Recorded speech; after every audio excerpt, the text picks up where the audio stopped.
Hay palabras que matan más que una bala. No dejan sangre, pero dejan cicatrices en el alma.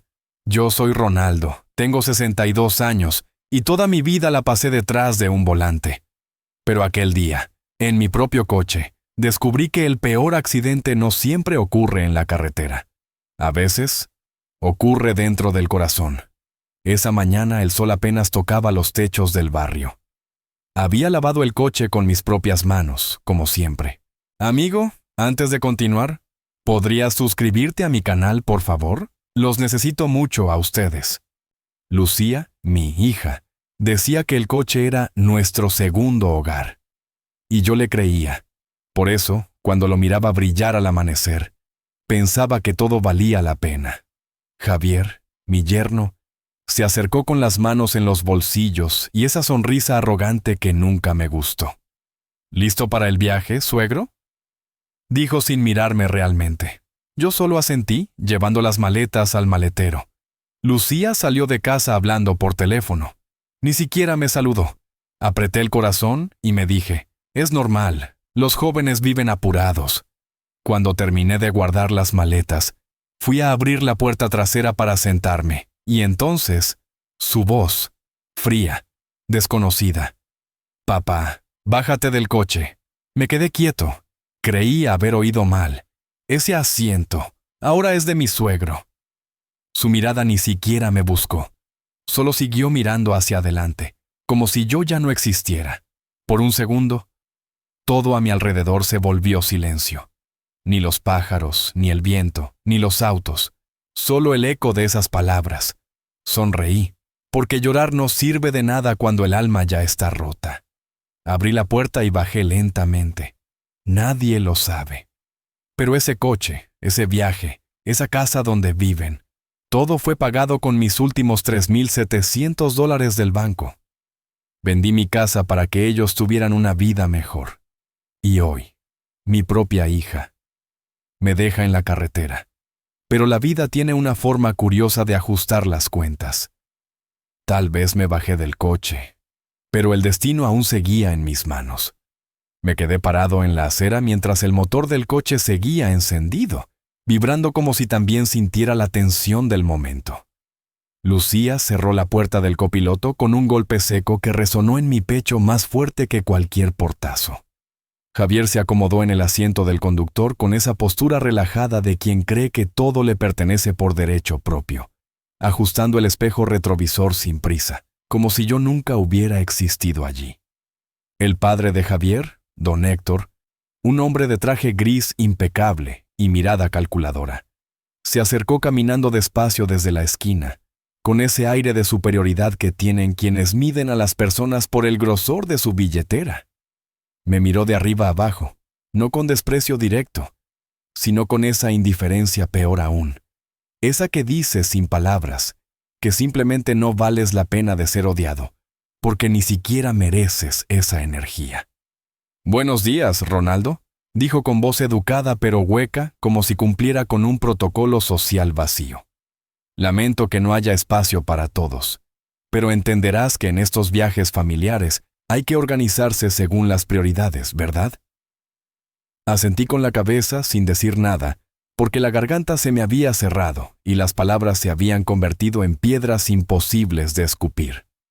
Don Héctor pasó junto a mí, dejando tras de sí un rastro de colonia cara y arrogancia barata, y se instaló en el asiento trasero que yo había soñado ocupar durante semanas, ese lugar desde donde planeaba ver pasar los paisajes junto a mi nieto pequeño, Mateo, que ahora me miraba desde su silla infantil con ojos confundidos, sin entender por qué el abuelo no subía al coche como siempre. Lucía ni siquiera volteó a mirarme cuando el coche comenzó a moverse.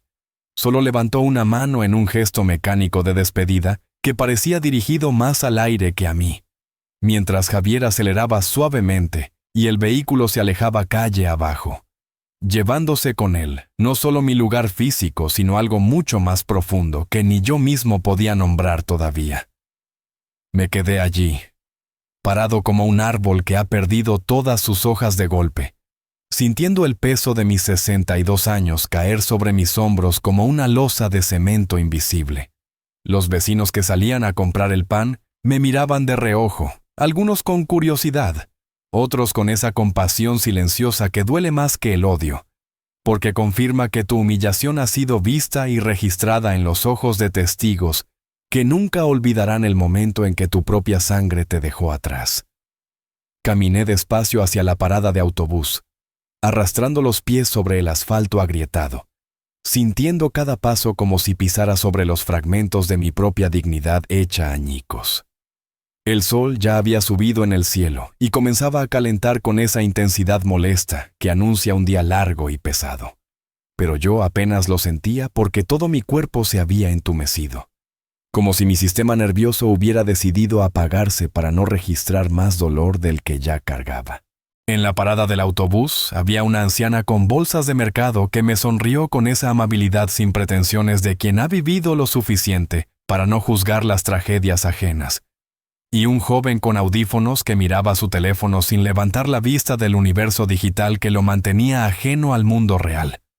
Me senté en el banco de metal oxidado que estaba cubierto de grafitis ilegibles, mensajes de amores pasados y promesas rotas que alguien había grabado con marcador permanente en un intento desesperado de dejar huella en un mundo que los ignoraba. El autobús tardó 25 minutos en llegar. 25 minutos eternos en los que mi mente no dejaba de reproducir una y otra vez la escena, buscando el momento exacto en que todo había comenzado a torcerse, preguntándome si había dicho algo incorrecto, si había hecho algo que justificara este trato, si de alguna manera merecía este abandono, aunque mi corazón gritaba que no, que jamás hice nada más que amarla con cada fibra de mi ser. Cuando finalmente el autobús apareció doblando la esquina con su pintura descolorida y sus neumáticos gastados que rechinaban contra el pavimento, subí lentamente pagando el boleto con monedas que había guardado en el bolsillo de mi pantalón. Monedas que tintineaban con un sonido metálico y triste que parecía burlarse de mi situación. ¿El conductor? Un hombre de mediana edad con el rostro curtido por años de respirar humo de escape y lidiar con pasajeros malhumorados. Me miró con ese cansancio universal de quien ha visto demasiadas historias humanas desarrollarse en el espejo retrovisor de su vehículo. Pero no dijo nada, solo esperó a que encontrara un asiento antes de arrancar con una sacudida brusca que casi me hace perder el equilibrio. Me senté junto a la ventana, en la parte trasera donde el motor hacía vibrar todo el asiento con un zumbido constante que se metía en los huesos, y apoyé la frente contra el cristal sucio que estaba marcado con las huellas grasientas de 100 manos anteriores, mirando cómo la ciudad comenzaba a desfilar ante mis ojos, en una procesión de edificios grises, tiendas cerradas, parques vacíos y vidas ajenas, que continuaban su curso indiferente a mi pequeño drama personal. El viaje hacia la casa de campo donde se suponía que todos pasaríamos el fin de semana duraría 4 horas en autobús, el doble del tiempo que habría tomado en coche, pero yo ya no pensaba en términos de eficiencia o comodidad, sino en pura supervivencia emocional, en cómo respirar un minuto más sin desmoronarme completamente, en cómo mantener los ojos secos cuando cada respiración me traía el recuerdo de Lucía pequeña, cuando me llamaba mi héroe, y se colgaba de mi cuello pidiendo que la llevara sobre mis hombros para ver el mundo desde arriba. Esa Lucía había desaparecido en algún momento que no pude identificar, reemplazada por esta mujer fría que medía el valor de las personas por su utilidad social y su capacidad de impresionar a los suegros ricos.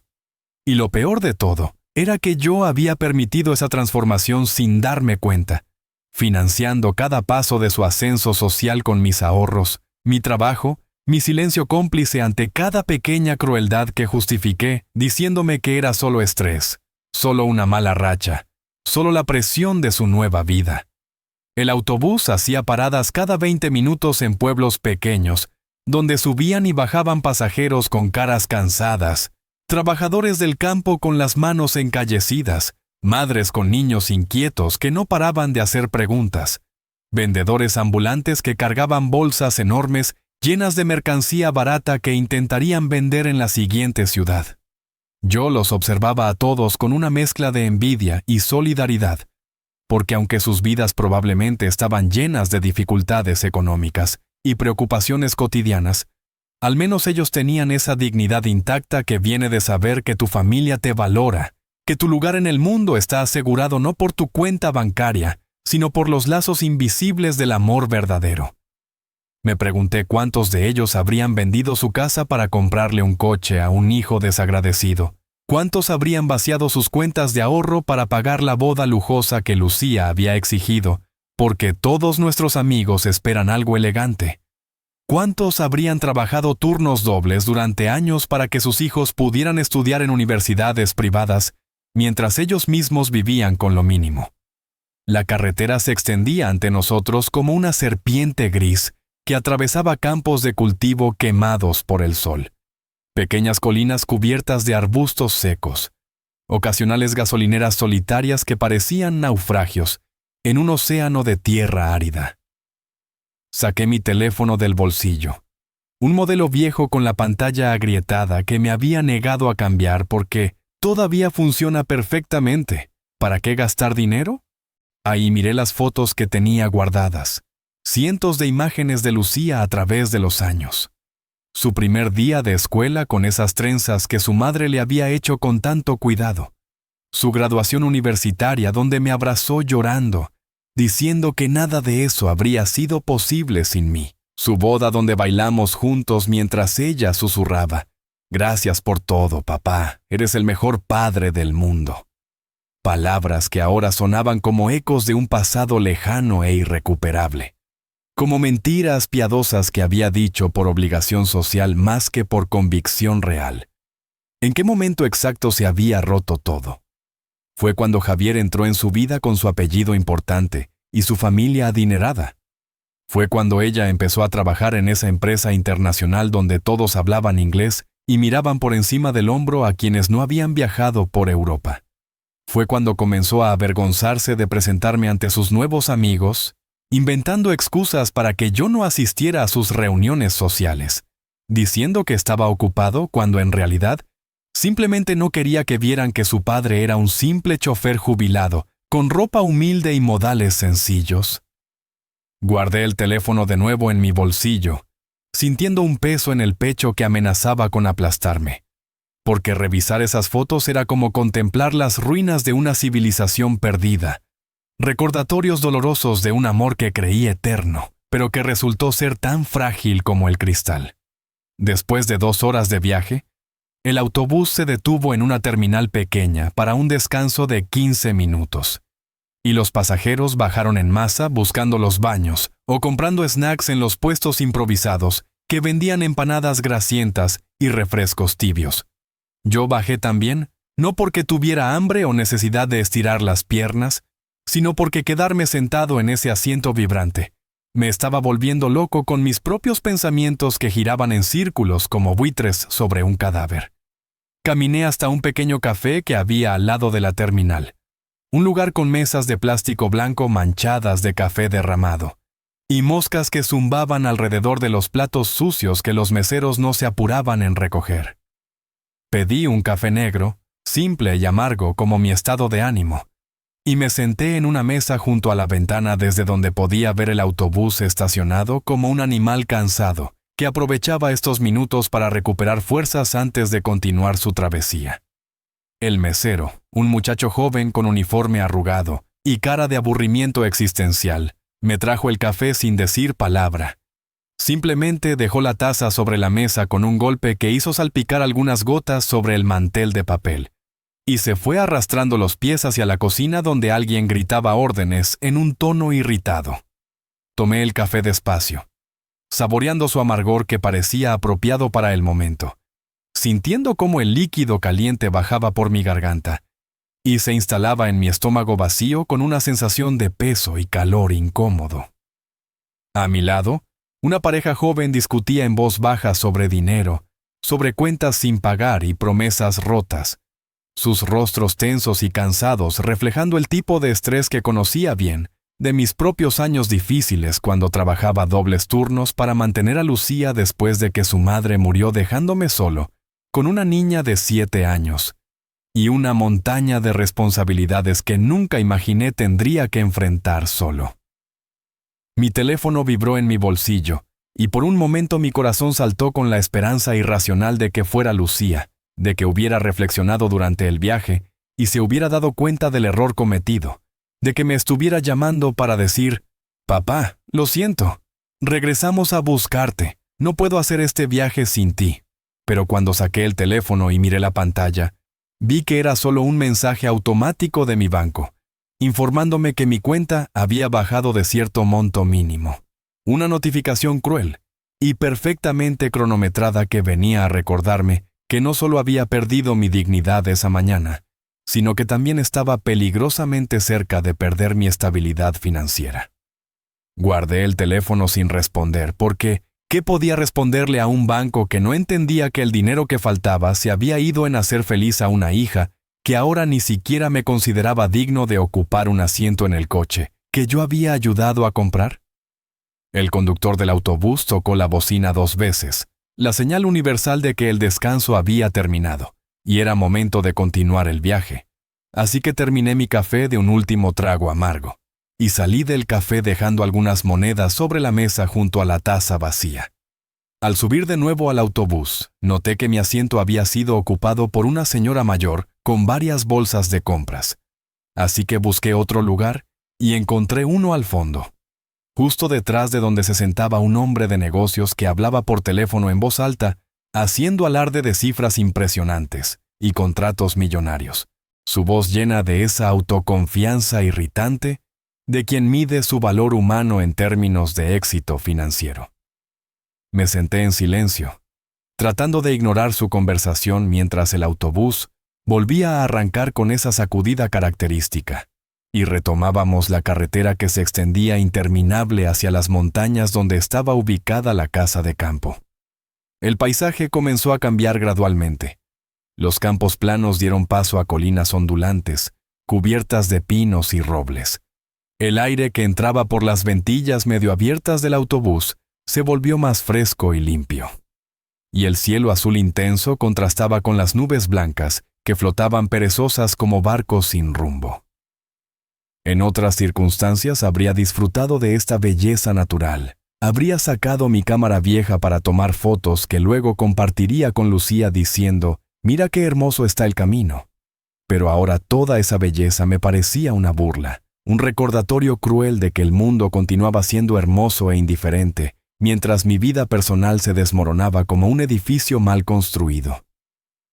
Cerré los ojos tratando de descansar un poco, pero el sueño no llegaba porque mi mente no dejaba de reproducir escenas del pasado, momentos que antes consideraba preciosos y que ahora se teñían de una amargura retrospectiva que los envenenaba.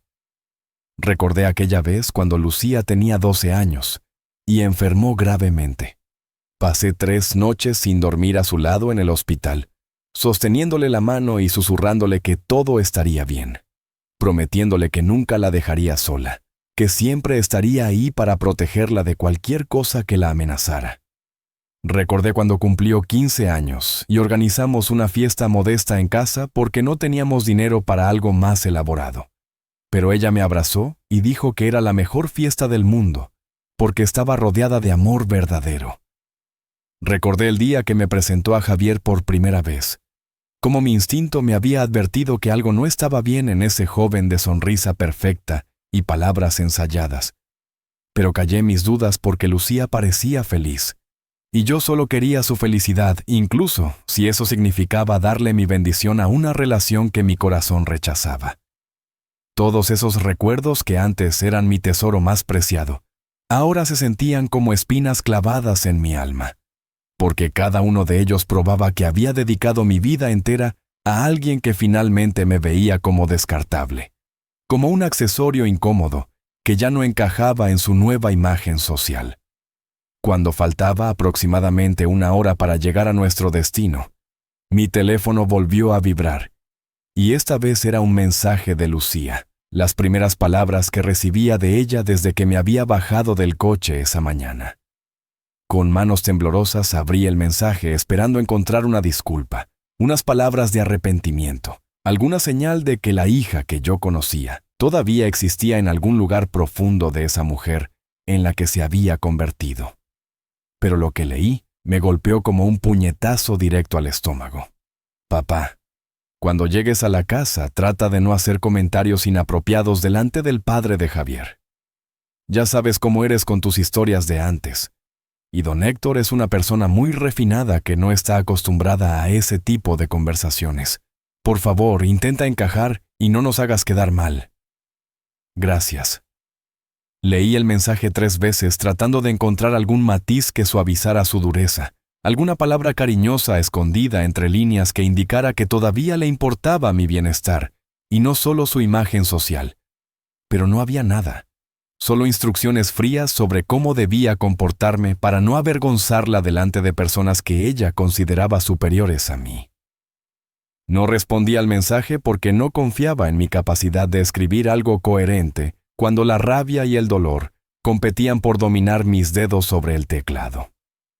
Simplemente guardé el teléfono de nuevo y me quedé mirando por la ventana sintiendo una mezcla explosiva de emociones que incluía tristeza, furia, decepción y algo más profundo que tardé un rato en identificar. Una determinación fría y clara que comenzaba a cristalizarse en algún lugar de mi pecho. Toda mi vida había sido un hombre paciente, conciliador, dispuesto a ceder y a sacrificarme por el bien de mi familia. Pero hay un límite para todo y ese mensaje acababa de cruzar ese límite de manera tan obscena que algo dentro de mí simplemente se quebró y en su lugar surgió algo nuevo, algo duro como el acero que ya no estaba dispuesto a aceptar más humillaciones en silencio.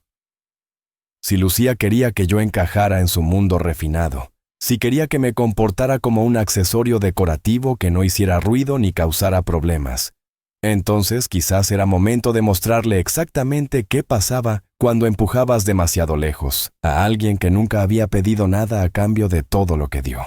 No tenía un plan específico todavía. No sabía exactamente qué haría cuando llegara a esa casa de campo, pero sabía con certeza absoluta que las cosas no seguirían como hasta ahora, que este fin de semana marcaría un antes y un después en nuestra relación, y que si alguien iba a terminar avergonzado, no sería yo. El autobús finalmente llegó al pueblo más cercano a la casa de campo aproximadamente a las 2 de la tarde, bajo un sol implacable que convertía el asfalto en un espejo brillante de calor ondulante. Bajé con mi pequeña mochila que contenía solo lo esencial: algo de ropa, mi kit de afeitar, el libro que nunca terminaba de leer, y los documentos que siempre llevaba conmigo por costumbre de toda una vida. La terminal del pueblo era apenas un cobertizo con techo de zinc oxidado, y un banco de madera carcomido donde esperaban 2 o 3 personas con rostros curtidos por el sol y la vida dura del campo. Desde allí todavía faltaban 3 kilómetros de camino de tierra hasta la casa donde se suponía que nos hospedaríamos todos juntos. Así que comencé a caminar bajo el calor sofocante, sintiendo cómo el sudor comenzaba a empapar mi camisa, mientras mis zapatos levantaban pequeñas nubes de polvo rojizo con cada paso. El camino ascendía gradualmente hacia las colinas, bordeado por cercas de alambre oxidado que delimitaban propiedades agrícolas donde pastaban vacas flacas y caballos solitarios que me miraban pasar con sus ojos grandes y tristes, que parecían comprender mi estado de ánimo mejor que cualquier ser humano. A mitad del camino pasé junto a una pequeña tienda rural, uno de esos negocios familiares que venden de todo un poco, desde herramientas de labranza hasta refrescos tibios y galletas rancias, y decidí detenerme para comprar agua porque la sed me estaba matando, y el calor no daba tregua. El dueño de la tienda era un hombre enorme con barba descuidada y delantal manchado, que me saludó con un gruñido amistoso, y me vendió una botella de agua fría que me supo a gloria, cuando la bebí de un trago largo y desesperado. ¿Va para la casa de los Mendoza?, me preguntó el hombre mientras yo recuperaba el aliento, señalando vagamente hacia las colinas. Bonita propiedad esa, aunque hace años que don Emilio no viene por aquí. La tiene alquilada a turistas de la ciudad, que vienen a escapar del ruido y la contaminación. Asentí confirmando que efectivamente iba hacia allá, sin dar muchos detalles porque no tenía ganas de explicar mi situación a un desconocido. Pero el hombre Siguió hablando con esa locuacidad natural de quien pasa demasiado tiempo solo y aprovecha cada cliente para tener algo de conversación humana. Me contó sobre la historia de la casa, sobre cómo don Emilio la había construido hace 30 años con la intención de retirarse allí, pero nunca lo hizo porque su esposa se enfermó y tuvieron que quedarse en la ciudad cerca de los hospitales, sobre cómo ahora la casa pasaba la mayor parte del tiempo vacía, excepto por estas ocasionales visitas de familias urbanas que buscaban un escape temporal de sus vidas estresantes. Escuché con media atención mientras terminaba mi agua, agradecí al hombre por su amabilidad, y continué mi camino sintiendo las piernas cada vez más pesadas y el sol como un martillo golpeando mi cabeza. Cuando finalmente divisé la casa a lo lejos, después de casi una hora de caminata agotadora, tuve que admitir que era un lugar impresionante. Una construcción de 2 pisos con paredes blancas y techo de tejas rojas, rodeada de jardines bien cuidados donde florecían rosas y jazmines que perfumaban el aire con una fragancia dulce y embriagadora. Un porche amplio con columnas de madera recorría todo el frente de la casa, equipado con mecedoras y una mesa grande donde podías imaginar a familias felices compartiendo comidas al aire libre mientras contemplaban las montañas que se alzaban majestuosas en el horizonte. El coche que yo había ayudado a comprar estaba estacionado en la entrada junto a otro vehículo más lujoso que supuse pertenecía a don Héctor, ambos relucientes bajo el sol de la tarde como símbolos de un estatus que yo nunca podría alcanzar, aunque trabajara 3 vidas completas. Me acerqué despacio a la casa, arrastrando mis pies cansados sobre la grava del camino de entrada, y pude escuchar voces y risas que venían del interior. Sonidos de una familia disfrutando junta que contrastaban cruelmente con mi llegada solitaria y exhausta. Antes de tocar la puerta me detuve frente a un espejo que colgaba en el porche, probablemente puesto allí para que los visitantes pudieran revisar su apariencia antes de entrar, y me observé con ojos críticos. Mi camisa empapada de sudor y manchada de polvo, mi rostro enrojecido por el sol y el esfuerzo, mi cabello gris despeinado por el viento, mi expresión general de alguien que ha sido derrotado por la vida y apenas tiene fuerzas para seguir adelante. Me pregunté qué vería Lucía cuando me mirara ahora, si sentiría aunque fuera un atisbo de culpa por haberme reducido a este estado, o si simplemente confirmaría sus prejuicios sobre mi inadecuación para su nuevo círculo social. Respiré profundo tratando de recomponerme un poco. Me pasé las manos por el cabello en un intento fútil de darle algo de orden. Y finalmente, toqué la puerta con 3 golpes firmes que sonaron más seguros de lo que me sentía por dentro. Pasaron algunos segundos eternos durante los cuales las voces del interior se silenciaron abruptamente. Luego escuché pasos acercándose, y la puerta se abrió revelando a Javier con su camisa impecable y su sonrisa comercial que no alcanzaba sus ojos. Me miró de arriba abajo con una expresión que mezclaba sorpresa y algo que podría haber sido diversión mal disimulada ante mi apariencia desastrosa, pero se hizo a un lado con un gesto exagerado de bienvenida, diciendo: «Ronaldo, finalmente llegas. Estábamos comenzando a preocuparnos. Pasa, pasa, aunque quizás quieras refrescarte un poco antes de unirte a nosotros en la sala. No queremos que don Héctor piense que tenemos costumbres demasiado rústicas». Entré a la casa sintiendo cada sílaba de ese comentario como una bofetada adicional a las que ya había recibido ese día. Pero mantuve mi expresión neutral, porque algo en mi interior me decía que mostrar debilidad ahora sería un error fatal. La casa por dentro era aún más impresionante que por fuera. Techos altos con vigas de madera a la vista, pisos de cerámica fría que proporcionaban alivio al calor exterior, muebles que combinaban rusticidad campestre con elegancia moderna, y grandes ventanales que enmarcaban vistas espectaculares de las montañas y los valles circundantes. En la sala principal estaban reunidos Lucía, don Héctor, la madre de Javier, una mujer delgada con joyas excesivas y expresión perpetuamente aburrida, y el pequeño Mateo que jugaba con unos bloques de construcción en el suelo.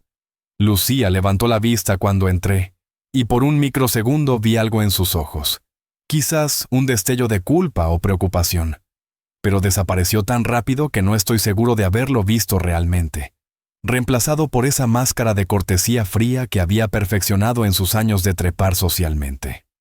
Don Héctor me saludó con un movimiento de cabeza mínimo, sin dignarse a levantarse de su cómodo sillón donde había estado leyendo el periódico financiero, mientras la madre de Javier ni siquiera reconoció mi presencia, manteniendo su mirada fija en su teléfono móvil, donde probablemente estaba chismeando con sus amigas de la alta sociedad, sobre temas que considerarían importantes, pero que en realidad eran completamente triviales.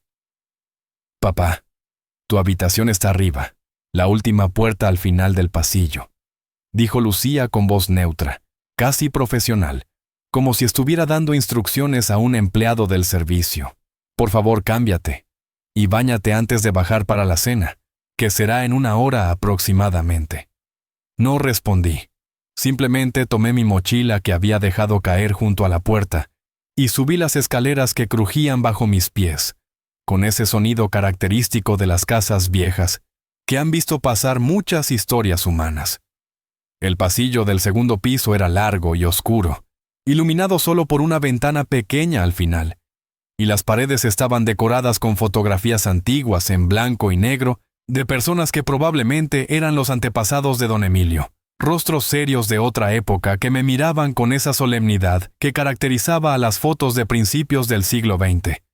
Mi habitación resultó ser la más pequeña de todas, básicamente un cuarto de servicio con una cama individual, un armario diminuto y un baño compartido que estaba en el pasillo, mientras que las otras habitaciones que pude entrever al pasar tenían camas matrimoniales, baños privados y balcones con vistas privilegiadas.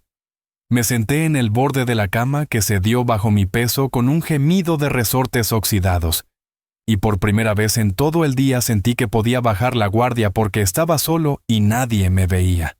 Dejé que las lágrimas finalmente fluyeran, lágrimas silenciosas que rodaban por mis mejillas, mientras mi cuerpo temblaba con sollozos contenidos que salían de algún lugar profundo y antiguo, donde había guardado todo el dolor acumulado durante años de sacrificios no reconocidos y amores no correspondidos.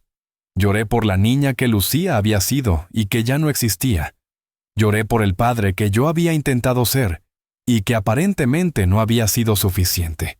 Lloré por la esposa que perdí hace tantos años y que me hacía tanta falta en momentos como este, cuando necesitaba a alguien que me recordara que valía algo más que mi capacidad de proveer económicamente. Después de unos minutos que pudieron haber sido horas, me levanté y fui al baño compartido que afortunadamente estaba vacío. Me lavé la cara con agua fría que picaba contra mi piel quemada por el sol, y me miré al espejo del baño que estaba manchado y viejo, pero todavía reflejaba con cruel claridad la imagen de un hombre envejecido prematuramente por el trabajo duro y el desamor. Tenía 62 años, pero en ese momento me sentía como si tuviera 100. Cada arruga en mi rostro contaba una historia de esfuerzo y sacrificio. Cada cana en mi cabello era un testigo silencioso de las noches sin dormir, preocupándome por el bienestar de mi hija. Cada línea de expresión alrededor de mis ojos hablaba de las innumerables veces que había sonreído estoicamente ante situaciones que me partían el corazón. Me di una ducha rápida bajo el agua tibia, que salía con poca presión de la regadera oxidada, sintiéndome un poco más humano mientras el agua arrastraba el polvo del camino y el sudor de la caminata, aunque sabía que ninguna cantidad de agua podría limpiar la mugre emocional que sentía pegada a mi alma. Me cambié de ropa poniéndome lo mejor que había traído, que era un pantalón de tela simple y una camisa de botones que había planchado cuidadosamente antes de salir de casa esa mañana, cuando todavía creía que este viaje sería una oportunidad para reconectar con mi familia. Una ilusión que ahora me parecía patéticamente ingenua. Bajé las escaleras despacio, escuchando las voces que venían de la cocina donde aparentemente Lucía y su suegra estaban preparando la cena con ayuda de Javier, que probablemente estaba más estorbando que ayudando, pero quería aparentar que era un esposo moderno y participativo. Página 12. Cuando entré al comedor, encontré la mesa ya puesta con una vajilla elegante, que probablemente había sido traída especialmente para la ocasión. copas de cristal que reflejaban la luz de las velas que habían sido colocadas como centro de mesa, y cubiertos de plata que nunca usaríamos en una comida normal familiar, pero que aparentemente eran necesarios para impresionar a don Héctor y su esposa. Los asientos ya estaban implícitamente asignados, aunque nadie lo hubiera dicho en voz alta. Las cabeceras de la mesa para don Héctor y Javier, como los patriarcas presentes. Los asientos inmediatos junto a ellos para Lucía y la señora de Héctor. Y por supuesto el asiento más alejado y menos privilegiado para mí, casi en la esquina donde sería fácil olvidar mi presencia. Me senté en silencio sin hacer comentarios porque había aprendido que protestar solo empeoraba las cosas y prolongaba la humillación. La cena fue servida con cierta pompa considerando que estábamos en medio del campo. Una sopa de entrada que estaba deliciosa pero que comí sin saborear realmente, porque mi estómago estaba cerrado por la tensión. Un plato principal de carne asada con verduras que Lucía había preparado siguiendo alguna receta sofisticada que probablemente había aprendido en uno de esos programas de cocina que veía religiosamente, y un postre de frutas con crema que habría sido perfecto en otras circunstancias, pero que en mi boca sabía a cenizas. La conversación durante la cena giró principalmente alrededor de temas que don Héctor consideraba apropiados. Inversiones inmobiliarias, el estado deplorable de la economía, deplorable para los ricos, se entiende. Anécdotas sobre sus viajes a Europa donde habían cenado en restaurantes con estrellas Michelin, y planes de negocio que Javier estaba desarrollando con el dinero de su padre como respaldo.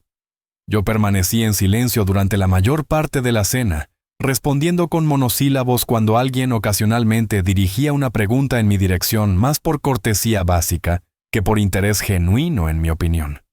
En un momento, don Héctor comenzó a hablar sobre la importancia del networking y las conexiones correctas para triunfar en la vida moderna, mirándome ocasionalmente con esa mirada condescendiente, que dejaba claro que él me consideraba un ejemplo perfecto de alguien que nunca había entendido estas verdades fundamentales del éxito.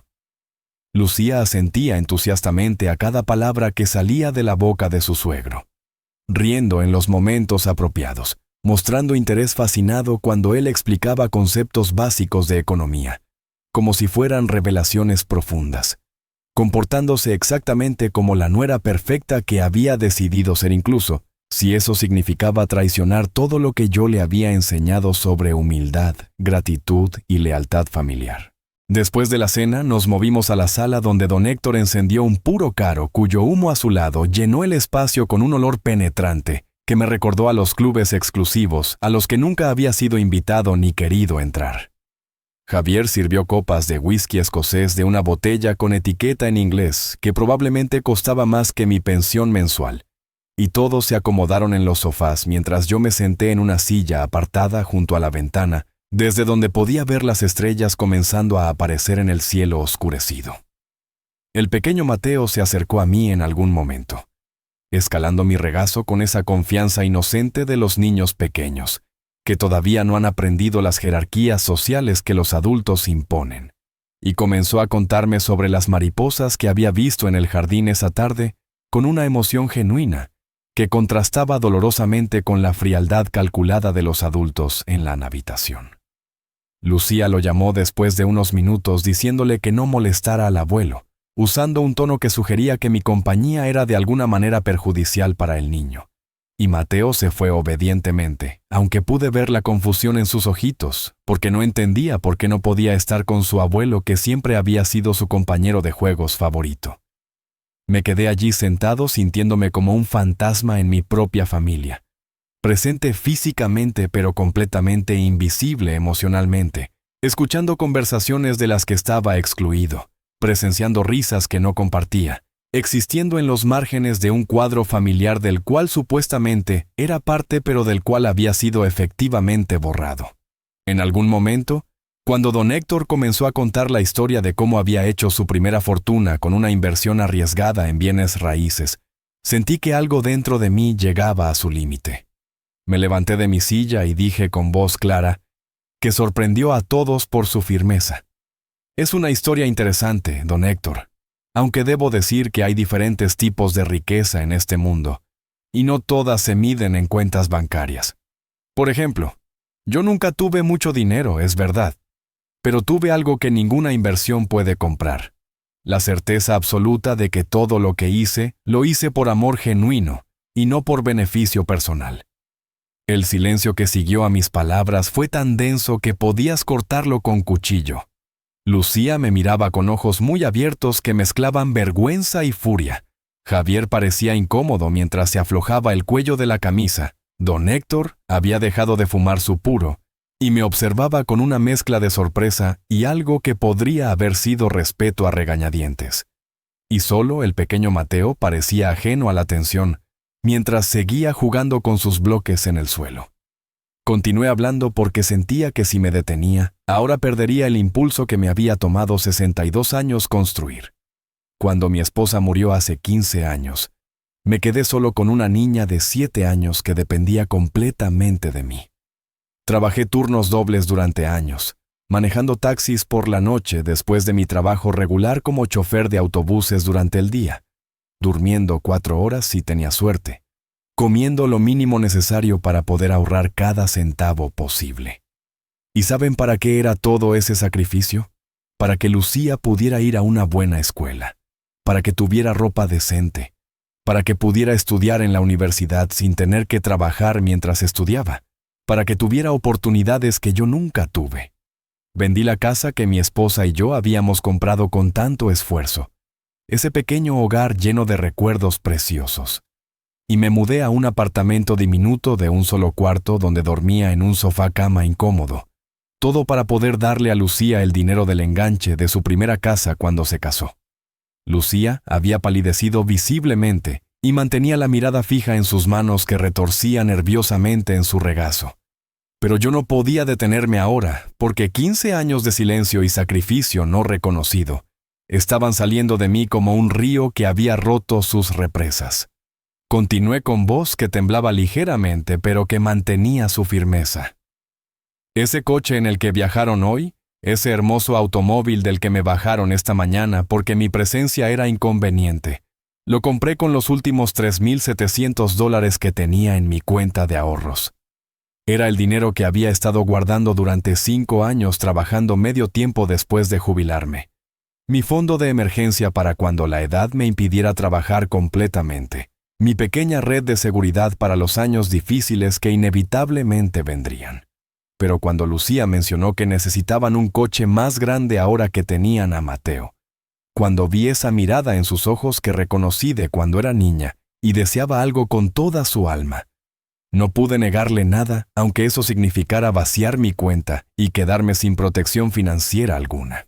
Don Héctor había dejado su copa de whisky sobre la mesa y me miraba ahora con atención completa, sus cejas fruncidas en lo que parecía ser una reevaluación de la situación, mientras Javier se movía incómodo en su asiento, como si de repente su ropa le quedara demasiado apretada.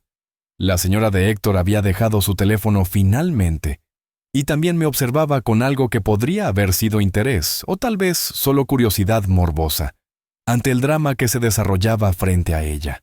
Tomé aire profundamente antes de continuar, porque lo que venía era la parte más dolorosa y también la más necesaria de decir.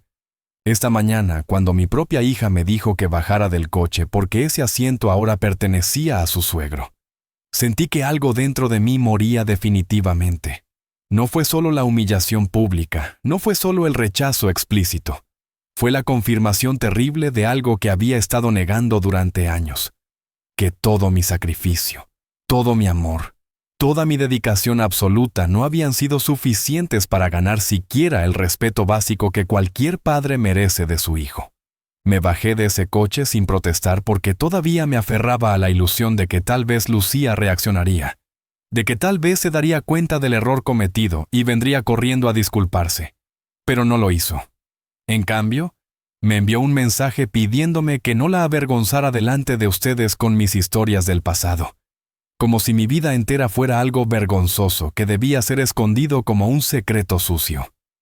Lucía finalmente levantó la vista y vi que sus ojos estaban llenos de lágrimas, pero no estaba seguro si eran lágrimas de arrepentimiento genuino o simplemente lágrimas de vergüenza por haber sido expuesta ante sus suegros. Javier intentó intervenir diciendo algo sobre malentendidos y comunicación, pero lo silencié con un gesto de mi mano porque no había terminado de hablar, y esta era quizás la única oportunidad que tendría de decir todas las cosas que había estado callando durante demasiado tiempo. Don Héctor, usted habló antes sobre networking y conexiones correctas, sobre cómo esas son las claves del éxito en el mundo moderno. Y tiene razón en cierto sentido. Esas cosas son importantes en el mundo de los negocios, pero hay algo que su dinero y sus contactos nunca podrán comprarle. La satisfacción de saber que construyó algo valioso con sus propias manos, que sus logros no son solo números en una cuenta bancaria, sino vidas que tocó y mejoró genuinamente. Yo nunca tuve mucho dinero, es cierto, pero puedo dormir por las noches sabiendo que cada centavo que gané, lo gané honestamente, que nunca exploté a nadie, que nunca sacrifiqué mis valores por conveniencia, que nunca traté a otros seres humanos como peones en un juego de ajedrez diseñado para mi beneficio personal. Me levanté de mi silla y caminé hacia la ventana, dándoles la espalda a todos porque necesitaba un momento para recomponerme, antes de decir lo que venía a continuación. Afuera las estrellas brillaban con intensidad cristalina en el cielo completamente negro, sin la contaminación lumínica de la ciudad para opacar su resplandor. Y por un momento me perdí en su belleza simple y honesta, que no necesitaba pretensiones ni falsedades para impresionar. Cuando me volví hacia ellos nuevamente, vi que todos me miraban con expresiones variadas de shock, incomodidad y, en el caso de don Héctor, algo que parecía ser aprobación reluctante. He decidido algo durante este largo y humillante día. He decidido que ya no voy a seguir siendo el padre conveniente que aparece cuando se le necesita financieramente y desaparece cuando su presencia es socialmente incómoda. He decidido que mi dignidad vale más que mantener una relación unilateral donde todo el amor y el sacrificio fluyen en una sola dirección sin reciprocidad alguna. He decidido que si Lucía quiere tenerme en su vida, tendrá que ser en términos que respeten mi valor como ser humano y no solo mi utilidad como fuente de recursos económicos. Y si eso significa que nuestra relación cambia fundamentalmente o incluso termina, entonces que así sea, porque vivir como he estado viviendo hasta ahora no es realmente vivir, sino solo existir en función de alguien que claramente no valora esa existencia. Caminé hacia la puerta de salida de la sala, sintiendo todas las miradas clavadas en mi espalda. Pero antes de salir, me volví una última vez hacia Lucía, quien ahora lloraba abiertamente, con su rostro escondido entre sus manos, mientras Javier intentaba torpemente consolarla sin saber realmente qué decir.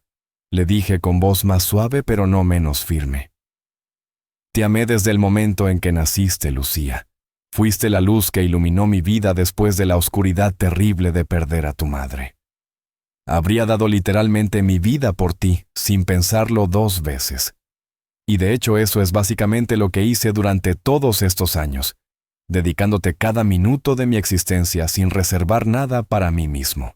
Esa noche dormí en fragmentos rotos, despertando cada hora con el corazón acelerado y la mente llena de escenas que se repetían como una película mal editada, donde cada fotograma era un recuerdo doloroso o una preocupación sobre el futuro incierto que acababa de crear con mis palabras. Alrededor de las 3 de la madrugada escuché pasos suaves en el pasillo, seguidos de un golpe apenas perceptible en mi puerta, tan tenue que por un momento pensé que lo había imaginado en ese estado entre el sueño y la vigilia, donde la realidad y la fantasía se mezclan sin fronteras claras. Pero luego vino otro golpe, ligeramente más fuerte, acompañado de una voz susurrante que reconocí inmediatamente a pesar de los años que habían transformado su timbre infantil en modulación adulta. «¿Papá? ¿Estás despierto? Por favor, necesito hablar contigo». Me levanté de la cama sintiendo cada uno de mis años en las articulaciones que protestaban con crujidos y dolor sordo. Me puse la bata gastada que había traído conmigo y abrí la puerta para encontrar a Lucía parada en el pasillo oscuro, iluminada solo por la luz tenue que venía de la ventana al final del corredor, donde la luna llena proyectaba su resplandor plateado. Tenía los ojos hinchados de tanto llorar. El cabello despeinado cayendo sobre sus hombros en mechones desordenados que contrastaban con su imagen siempre perfectamente arreglada. Y llevaba puesto un pijama simple, que me recordó a la niña que solía ser cuando venía a mi cama durante las tormentas nocturnas, buscando consuelo en mis brazos protectores.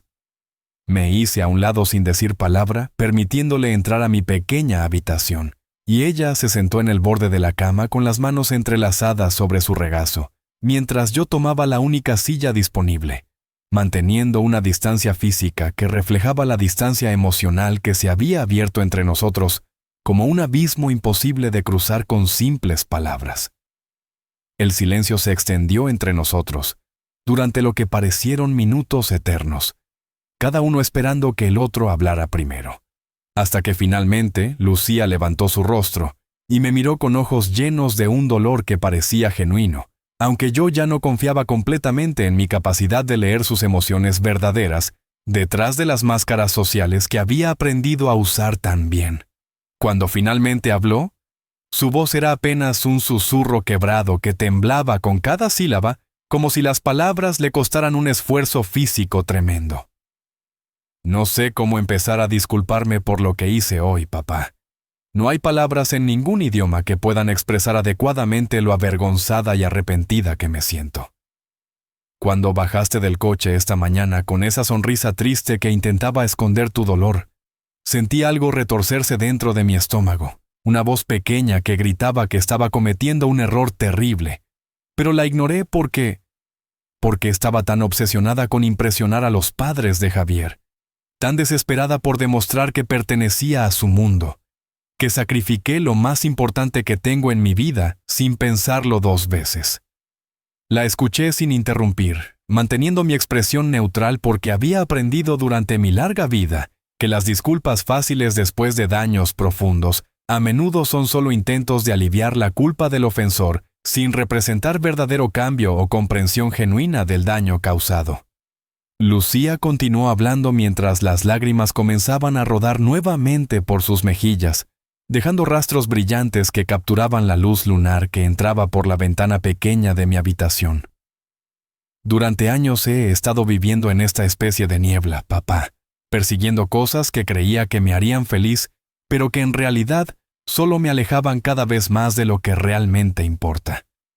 Cuando conocí a Javier y su familia, me deslumbré con su estilo de vida, con sus viajes internacionales, y sus cenas en restaurantes caros, y sus conexiones con gente importante. Me convencí a mí misma de que si lograba encajar en ese mundo, si conseguía que me aceptaran en su círculo, entonces finalmente me sentiría completa, finalmente me sentiría exitosa, finalmente me sentiría suficiente. Pero la verdad es que mientras más intentaba ser alguien que no soy, mientras más me esforzaba por adoptar sus valores y sus prioridades, más vacía me sentía por dentro, como si estuviera vaciando mi alma poco a poco para hacer espacio para una personalidad prestada que nunca me quedaría bien sin importar cuánto me esforzara. Se detuvo para limpiarse las lágrimas con el dorso de su mano, en un gesto que me recordó dolorosamente a cuando tenía 5 años, y se caía en el parque, corriendo hacia mí con rodillas raspadas y lágrimas infantiles que yo secaba con besos y palabras suaves de consuelo. Pero ahora las heridas eran mucho más profundas que cualquier raspadura física, y yo ya no estaba seguro de tener el poder o incluso el deseo de curarlas con la misma facilidad incondicional de antes. Lucía tomó aire tembloroso antes de continuar, su voz ganando un poco más de firmeza como si hubiera tomado una decisión importante sobre cuánto revelar. Lo peor de todo, papá, es que sabía perfectamente lo que estaba haciendo. No fue un error accidental ni un malentendido inocente. Cada vez que te relegaba a un segundo plano, cada vez que priorizaba las opiniones de los Mendoza sobre tus sentimientos, cada vez que te pedía que te mantuvieras discreto o que no contaras tus historias porque me avergonzaban, yo sabía exactamente cuánto te estaba lastimando. Veía el dolor en tus ojos aunque intentaras esconderlo con esas sonrisas valientes que siempre has usado como escudo. Escuchaba el silencio pesado que llenaba el espacio entre nosotras, cuando antes solíamos hablar durante horas sobre todo y nada. Sentía la distancia creciendo como un muro de hielo que yo misma estaba construyendo ladrillo por ladrillo.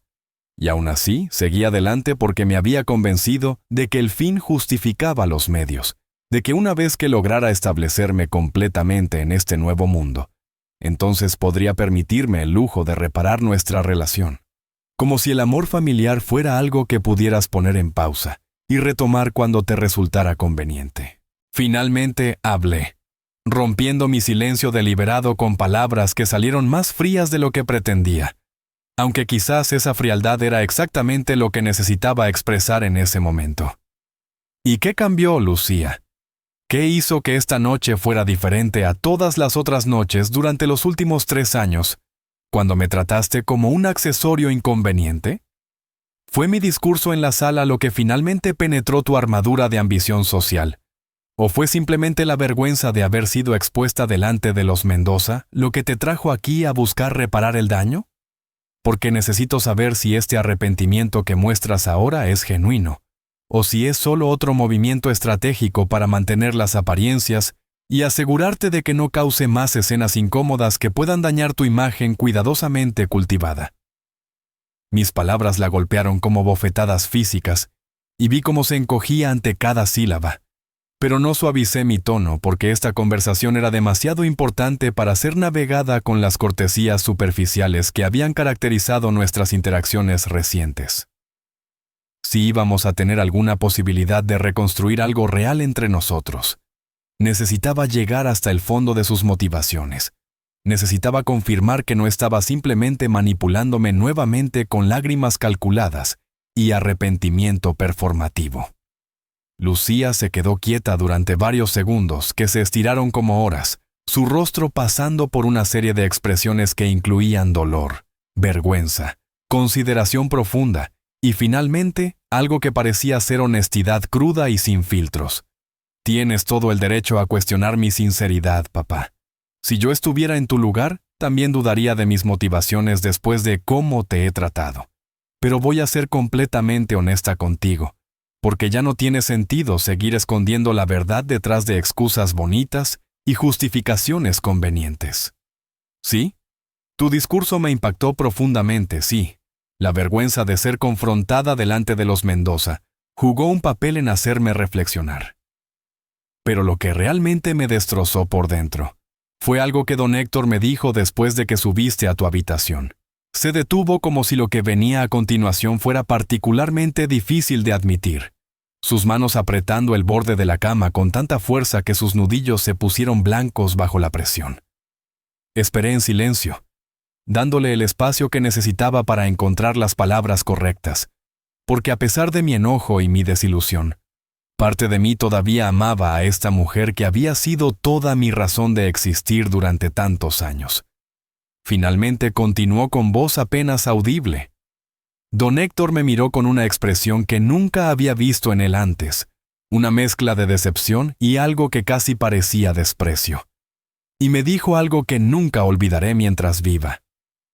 Lucía, he conocido a muchas personas en mi vida, algunas admirables y otras despreciables, pero nunca había conocido a alguien que tratara a su propio padre con el nivel de crueldad descarada que presencié hoy. Tu padre es un hombre de honor que sacrificó todo por ti. Y tú lo trataste como basura que se desecha cuando ya no es útil.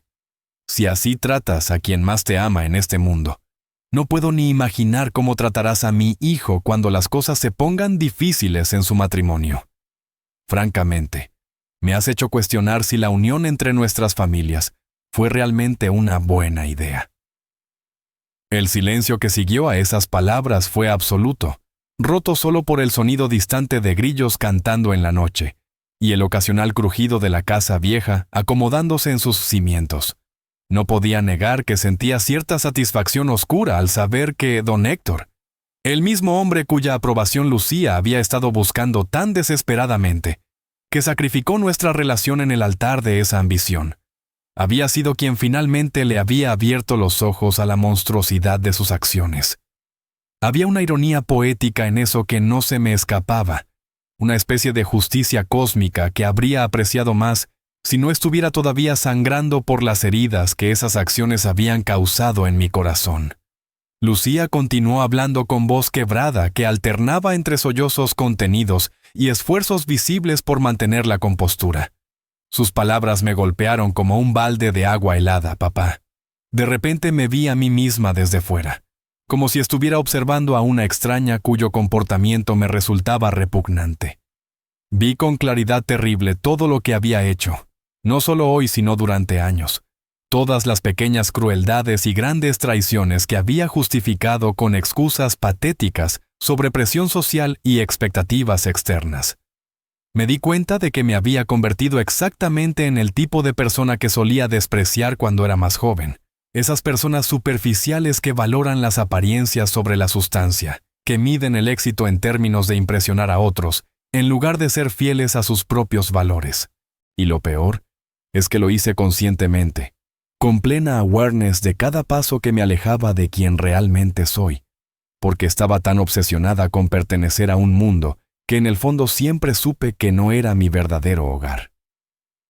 Se levantó de la cama y caminó hacia la ventana, abrazándose a sí misma como si tuviera frío a pesar del calor que todavía persistía en la habitación mal ventilada. La luz de la luna iluminaba su perfil, creando un contraste dramático de luces y sombras que acentuaba las líneas de tensión en su rostro, haciéndola ver simultáneamente más joven y más vieja de lo que realmente era. Cuando habló nuevamente, su voz tenía una cualidad distante como si estuviera hablando más para sí misma que para mí. ¿Sabes qué es lo más triste de todo esto, papá? Que tenías razón en todo lo que dijiste allá abajo. Cada palabra que pronunciaste era una verdad que yo había estado evitando enfrentar, porque hacerlo significaría admitir que había desperdiciado años persiguiendo fantasías vacías, mientras destruía lo único que realmente tenía valor. Vendiste tu casa para que yo pudiera tener la mía. Vaciaste tu cuenta de ahorros para que yo pudiera tener un coche mejor. Trabajaste hasta el agotamiento para que yo pudiera tener educación y oportunidades que tú nunca tuviste. ¿Y cómo te repagué toda esa generosidad infinita? Tratándote como un empleado del que me avergonzaba, como un recordatorio incómodo de un pasado humilde que prefería olvidar. Dios mío, papá, ¿en qué me convertí? ¿Cómo pude caer tan bajo sin darme cuenta hasta que fue demasiado tarde? Me levanté de mi silla y me acerqué a ella, no para consolarla todavía porque no estaba seguro de estar listo para ese nivel de reconexión, sino simplemente para estar cerca mientras procesábamos juntos este momento de verdad brutal que había sido inevitable desde hacía mucho tiempo. Puse mi mano suavemente sobre su hombro y sentí como su cuerpo temblaba con sollozos silenciosos, que intentaba contener sin mucho éxito. Hablé con voz más suave ahora, porque aunque mi enojo era justificado y mi dolor era real, también era cierto que esta mujer era mi hija, y una parte fundamental de mí seguía siendo incapaz de verla sufrir, sin sentir el impulso instintivo de aliviar su dolor. Lucía, mírame. Mírame de verdad, no como la hija mirando al padre cuya aprobación necesita recuperar, sino como un ser humano mirando a otro ser humano que también está herido y confundido, tratando de navegar esta vida imposiblemente complicada sin manual de instrucciones. Lo que hiciste hoy fue terrible. No voy a minimizarlo ni a pretender que no me destrozó el alma, porque sería mentir, y ya hemos tenido suficientes mentiras entre nosotros. Pero también necesito que entiendas algo fundamental. El hecho de que te confronté, el hecho de que finalmente establecí límites y dije en voz alta todas las cosas que había estado callando, no significa que haya dejado de amarte. Significa que me amo a mí mismo lo suficiente ahora, para no aceptar más un amor unilateral que me destruye poco a poco, mientras tú floreces a costa de mi sacrificio ignorado. Sus ojos me buscaron en la penumbra, rojos e hinchados, pero también llenos de algo que no había visto en mucho tiempo. Vulnerabilidad genuina, sin las capas protectoras de sofisticación social que había construido para esconder sus inseguridades más profundas. Le sostuve la mirada sin parpadear, porque este momento requería honestidad absoluta, sin escondites ni evasivas. requería que ambos estuviéramos completamente presentes, sin las defensas habituales que usamos para protegernos del dolor de la intimidad verdadera. Continué hablando mientras secaba una lágrima de su mejilla con mi pulgar, en un gesto que había repetido 1000 veces durante su infancia, pero que ahora llevaba el peso de todos los años transcurridos y todas las heridas acumuladas. El amor real, el amor que vale la pena preservar y nutrir, no es ese sentimiento romántico e incondicional que muestran en las películas donde los padres toleran cualquier abuso porque la familia es familia, y eso supuestamente justifica todo. El amor real es más complejo y más difícil que eso. Requiere respeto mutuo, requiere reciprocidad auténtica, requiere que ambas partes valoren la relación lo suficiente como para trabajar activamente en mantenerla saludable. ¿Y nuestra relación, mi querida hija? Ha estado enferma durante mucho tiempo, marchitándose lentamente porque solo una de las partes estaba regándola mientras la otra la ignoraba, asumiendo que siempre estaría ahí sin importar cuánto la descuidara. Lucía asintió lentamente, procesando mis palabras con una seriedad que me dio esperanza de que quizás esto no era solo una crisis temporal, sino un punto de inflexión genuino que podría llevar a cambios reales si ambos estábamos dispuestos a hacer el trabajo difícil que la reconciliación verdadera requiere.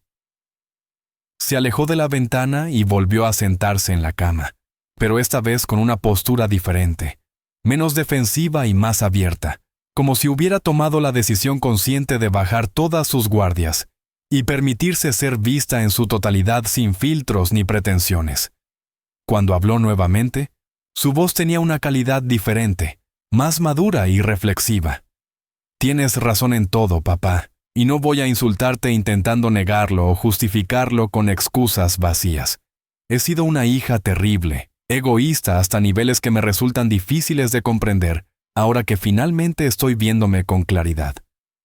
Pero necesito que sepas algo importante. Este despertar que estoy experimentando ahora no es solo resultado de la vergüenza pública o del miedo a las consecuencias sociales de mis acciones. Es algo más profundo que eso, algo que ha estado creciendo dentro de mí durante meses, pero que me negaba a reconocer porque hacerlo significaría admitir que había tomado caminos equivocados y que necesitaba cambiar radicalmente la dirección de mi vida. Se detuvo para tomar aire, organizando sus pensamientos antes de continuar con lo que claramente era una confesión difícil que había estado guardando. ¿Recuerdas hace como 6 meses cuando te llamé muy emocionada diciéndote que Javier había conseguido una promoción importante en el trabajo de su padre, y que eso significaba que finalmente tendríamos la estabilidad económica para comprar una casa más grande en un vecindario más exclusivo? Recuerdo que tú me felicitaste con entusiasmo genuino, compartiendo mi alegría como siempre has hecho con todos mis logros, sin importar cuán superficiales fueran. Pero lo que no te conté en ese momento, lo que no le conté a nadie porque me avergonzaba admitirlo incluso a mí misma, fue que esa misma noche lloré durante horas en el baño mientras Javier celebraba con sus amigos en la sala. Lloré porque me di cuenta de que acababa de recibir exactamente lo que había estado persiguiendo durante años. Y en lugar de sentirme feliz y realizada, me sentía completamente vacía, como si hubiera ganado un premio que resultó ser hueco por dentro. Sus palabras me sorprendieron porque nunca había sospechado que bajo esa fachada de satisfacción y éxito que proyectaba constantemente, hubiera esta corriente subterránea de desilusión y cuestionamiento existencial. Me senté a su lado en la cama, cerca pero sin tocarla todavía, dándole el espacio que necesitaba para seguir desenredando la maraña de emociones y realizaciones que claramente habían estado fermentando en su interior durante mucho más tiempo del que yo había imaginado. Lucía continuó hablando, su voz ganando momentum como si una presa emocional se hubiera roto finalmente y todo lo reprimido estuviera saliendo en torrente imparable. Comencé a notar pequeñas cosas que antes ignoraba o racionalizaba. Noté cómo Javier hablaba de las personas según su valor de red, como si los seres humanos fueran activos financieros que se podían evaluar y categorizar. Noté cómo la madre de Javier trataba al personal de servicio con ese desprecio casual, que las personas privilegiadas a menudo ni siquiera reconocen como problemático, porque para ellos, esa jerarquía social es simplemente el orden natural de las cosas. Noté cómo las conversaciones en las cenas familiares de los Mendoza giraban exclusivamente alrededor de dinero, propiedades, inversiones, y quién había comprado qué cosa cara recientemente, nunca sobre ideas interesantes o experiencias significativas, o conexiones emocionales genuinas.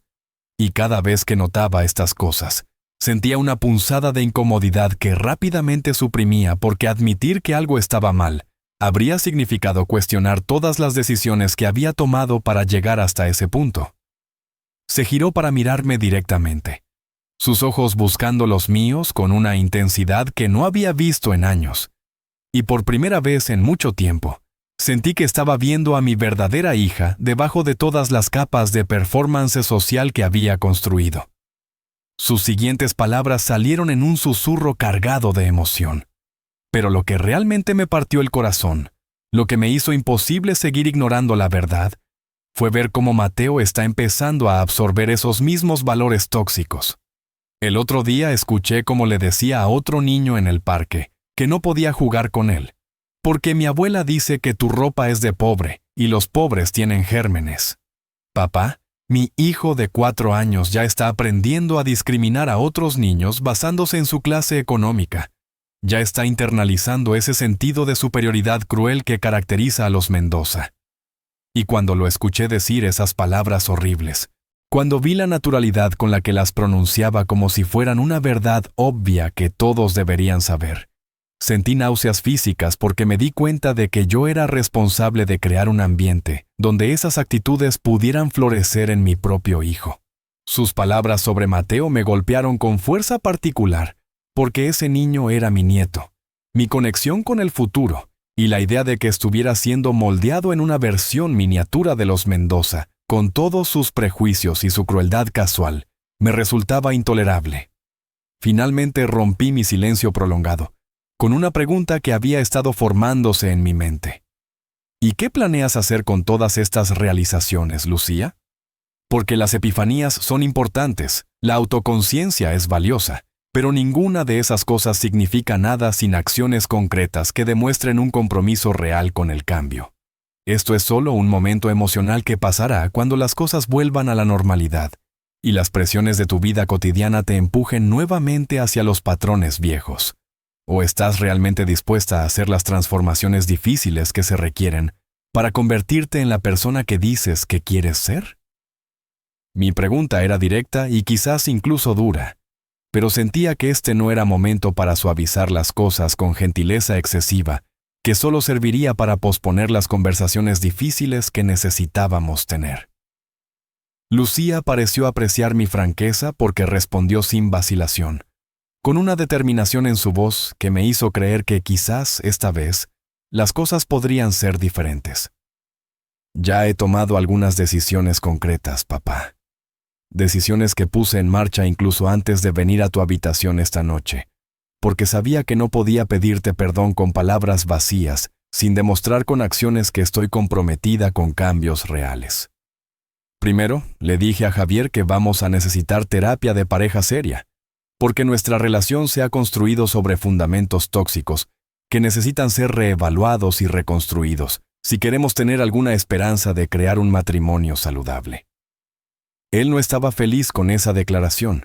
Dijo que la gente como nosotros no va a terapia porque eso es para personas con problemas reales, lo cual solo confirmó que estoy en lo correcto sobre cuánto trabajo tenemos que hacer. Hizo una pausa para tomar aire antes de continuar con lo que claramente era la parte más difícil de su plan.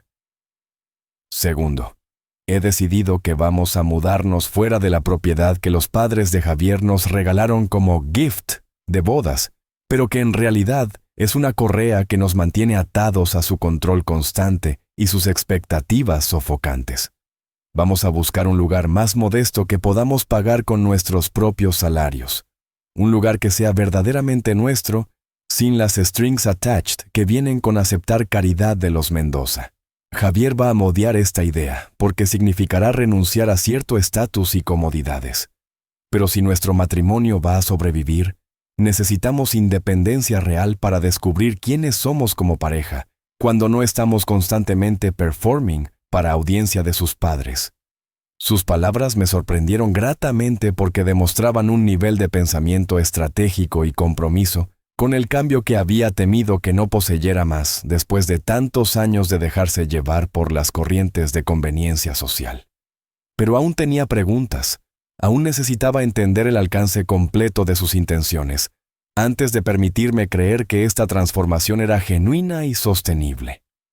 Le pregunté con curiosidad cautelosa, ¿y qué hay de don Héctor y su esposa?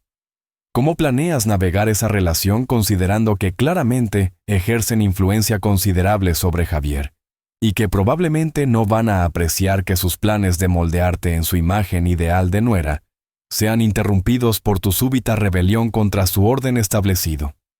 Lucía sonrió por primera vez esa noche. Una sonrisa pequeña pero genuina, que contenía una mezcla de nerviosismo y determinación, que me recordó a cuando era adolescente, y había decidido hacer algo que sabía que sería difícil, pero necesario. Curiosamente, papá, don Héctor es la única parte de esta ecuación que me da esperanza de que el cambio es posible. Después de que subiste a tu habitación y yo me quedé llorando en la sala como idiota que había sido, él me pidió que camináramos juntos en el jardín. Esperaba un sermón sobre cómo había arruinado la reputación familiar con el drama, pero en cambio, me contó una historia que nunca había escuchado antes sobre su propia relación con su padre. Se levantó y caminó hacia la ventana nuevamente, mirando hacia la oscuridad exterior donde las montañas se alzaban como sombras gigantes contra el cielo estrellado. Continuó hablando con voz más suave, casi reverente. Resulta que don Héctor viene de una familia extremadamente pobre, algo que nunca menciona públicamente, porque no encaja con la imagen de aristócrata de vieja data que proyecta ahora. Su padre era obrero de construcción que trabajaba jornadas brutales para mantener a 5 hijos en una casa de 2 cuartos en los suburbios más pobres de la ciudad. Don Héctor fue el único de sus hermanos que logró ir a la universidad. Y lo hizo solo porque su padre vendió el único activo valioso que tenían, un pequeño terreno que la familia había heredado de la abuela, para pagar la matrícula del primer año. Me contó cómo durante años después de graduarse y comenzar a acumular riqueza, se distanció cada vez más de su padre porque se avergonzaba de sus modales toscos y su educación limitada, exactamente como yo me he estado distanciando de ti. Me senté sorprendido por esta revelación. Don Héctor siempre me había parecido incapaz de empatía. Lucía continuó emocionada. Don Héctor me contó que su padre murió hace 10 años mientras él estaba de vacaciones en Europa. No llegó al funeral porque decidió terminar su viaje pensando, ya estaba muerto. ¿Qué diferencia hacían unos días? Esa decisión lo persigue cada noche, me dijo con lágrimas. Lucía, estás cometiendo mi mismo error. Tu padre está vivo. Tienes la oportunidad que yo nunca tendré. No la desperdicies por orgullo, porque ningún éxito compensará ese vacío cuando él ya no esté. Me di cuenta de que había juzgado mal a don Héctor. Él entendía mejor que nadie porque había vivido el otro lado. Lucía se arrodilló frente a mí. Papá, te ruego que me des una oportunidad más de demostrarte que puedo ser mejor. Solo te pido tiempo para probarte con acciones que esto es el comienzo real de una transformación. Miré a mi hija vulnerable, sintiendo una guerra entre mi dolor y mi amor parental. Esta decisión definiría también el futuro de Mateo.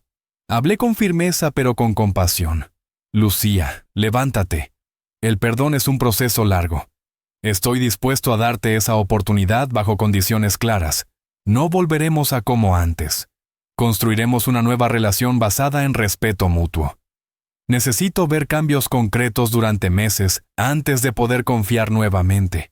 Lucía asintió con determinación. Acepto todo.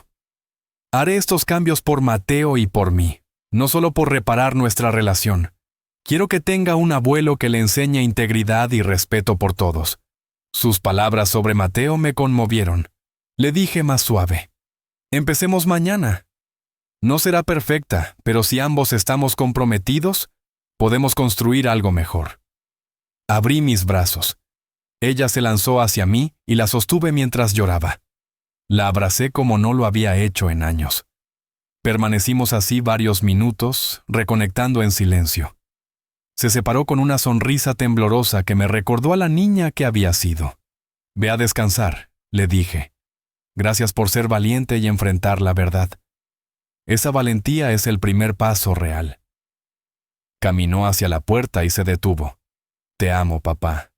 Perdí el camino, pero voy a encontrarlo de nuevo». «Yo también te amo, hija. Siempre lo haré, aunque el amor verdadero incluye límites saludables».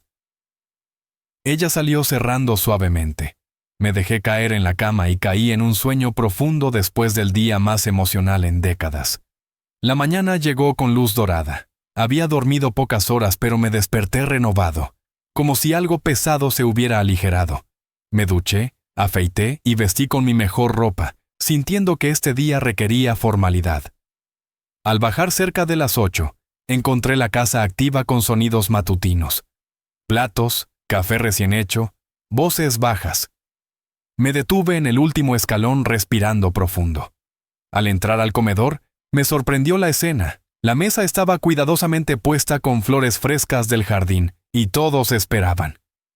Mateo gritó, «¡Abuelo!», y corrió hacia mí con brazos abiertos. Lo levanté sintiendo su calidez, su risa llenando el espacio. Lucía me miró con ojos cansados, pero con nueva determinación. Javier intentaba sonreír con autenticidad, y don Héctor, sorprendentemente, se puso de pie y me extendió la mano con respeto. «Ronaldo, buenos días. Espero que hayas podido descansar. Por favor, siéntate aquí. Hay cosas de las que me gustaría hablar contigo». Lo miré sorprendido, buscando sarcasmo pero encontrando solo sinceridad. Tomé el asiento con Mateo en mi regazo mientras Lucía servía café con manos temblorosas. El desayuno comenzó en silencio incómodo, pero gradualmente la tensión se disolvió. Después del desayuno, don Héctor me pidió caminar por el jardín. Acepté por curiosidad. Caminamos en silencio por el sendero de grava, hasta que se detuvo junto a un banco bajo un árbol antiguo.